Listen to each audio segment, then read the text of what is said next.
Please proceed to our review of the first section of Part 4. We are going to start by taking a look at the air conditioner coils. The coils can tell a lot about the situation. Hopefully you were able to get some history of the coils from the interview. This is helpful but not necessary. First, turn off the air to avoid suction on the panel and insulation. Then check the coils on the air conditioner unit by taking off the access panel.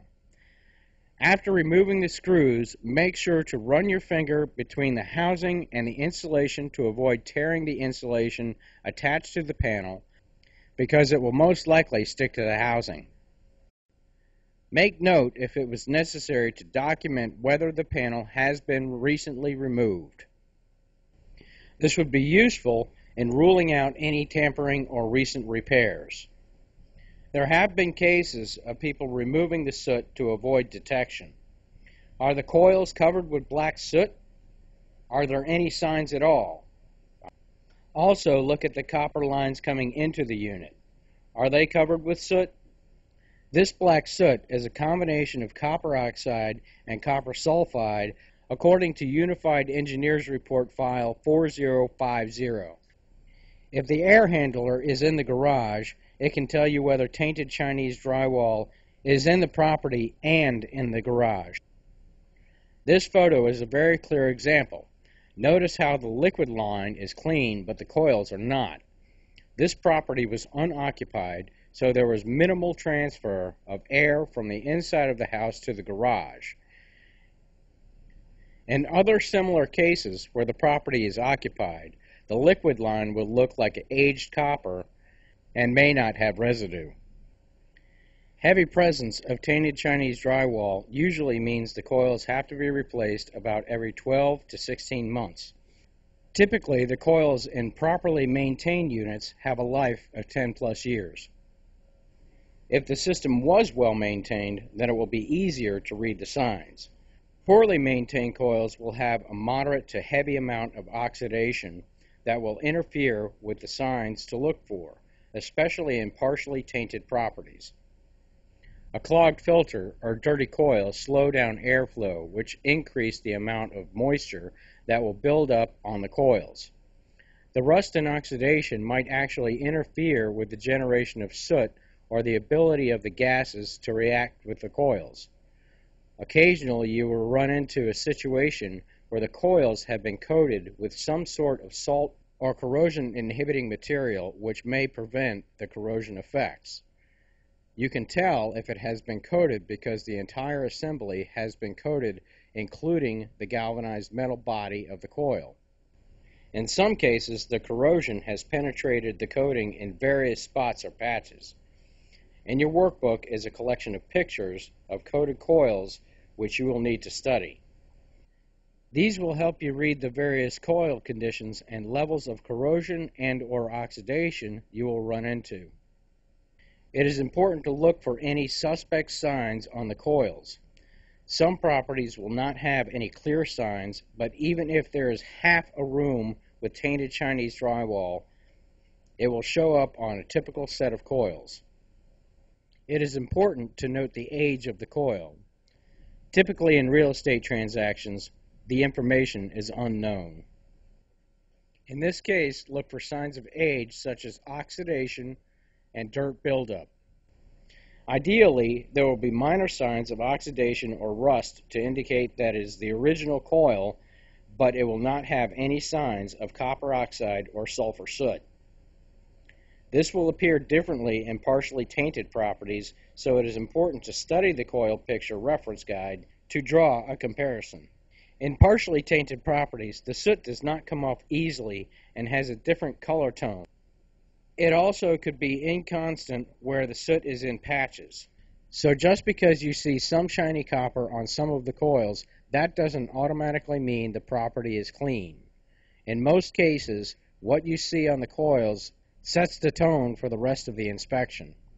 If there's heavy soot covering the complete coil, there is most likely tainted Chinese drywall throughout the home. It is also important to note any differences in coils in properties that have more than one unit. Sometimes one unit will show heavy signs and the other will show minor signs. This tells you that it is more prevalent in the area of the property that the more heavily sooted unit feeds. The ambient air will mix, so there could be no tainted drywall in that particular area of the property, and it is picking it up from the tainted area. The next best indicator for the presence of tainted Chinese drywall is refrigerators. Whenever possible, have the property owner pull the refrigerator out or have him assist you. Do not joke with the property owner about the debris in back of the refrigerator. This appliance is seldom pulled out, and even the most fastidious property owner rarely goes back there, but they will be embarrassed if there is debris. Look at the water line coming out of the wall. If there is a copper connector or line, chances are it will be exposed and covered with soot if there is tainted Chinese drywall present. If so, make note and take a photograph. If there is soot, you can stop there. If not, then you need to open the back panel of the refrigerator and look inside. Open up the panel on the back of the refrigerator, look at the copper lines and components inside. Sometimes where they are soldered, the flux will protect the line from soot buildup. If the compressor is painted black, take that into consideration while doing the inspection. In some foreclosure cases, the refrigerator was removed, but there was a soot outline on the floor below the copper components. Take note of the photos illustrating this. Do the finger test if it appears clean to check for any residue.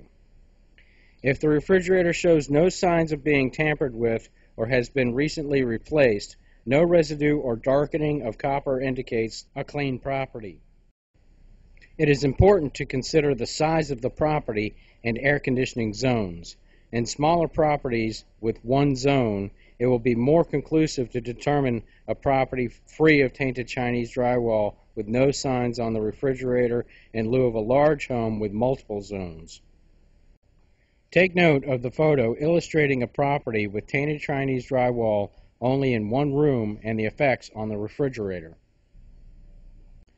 Due to the warm, moist environment of the refrigerator compressor area and the constant airflow, it will exacerbate the off-gassing of the drywall in the area around the refrigerator, so more soot will form here than on ground wires or other components in the property. It will also pick up on any of the gases in the ambient air due to the fan and motor being low to the floor, and since corrosive gases are heavier than air. Refrigerator components are not as sensitive to corrosive effects as air conditioners because of the thicker lines and components. In cases of tainted Chinese drywall, repairs might be needed in 4 to 5 years. In the kitchen, look for corrosive spotting on the faucets. Check under the sink and look for any copper lines that might be exposed, and check for soot. Rub your fingers or hand along the pipes to check for residue. The level of soot on water lines vary and may not always be present in tainted homes. This may be due to being somewhat encapsulated within the cabinet. Inconsistencies may be due to the amount of use or times the cabinet is opened. After inspecting the air conditioning coil or coils and refrigerator or refrigerators, it can be reasonably concluded, in most cases, whether there is any tainted Chinese drywall present at any level within the property. The heavier the soot, the more prevalent the tainted drywall is throughout the property. Non-typical cases are those with new-looking coils, coated coils, no refrigerator, or new refrigerator. It will take a much more extensive inspection to verify the property is clean in these cases.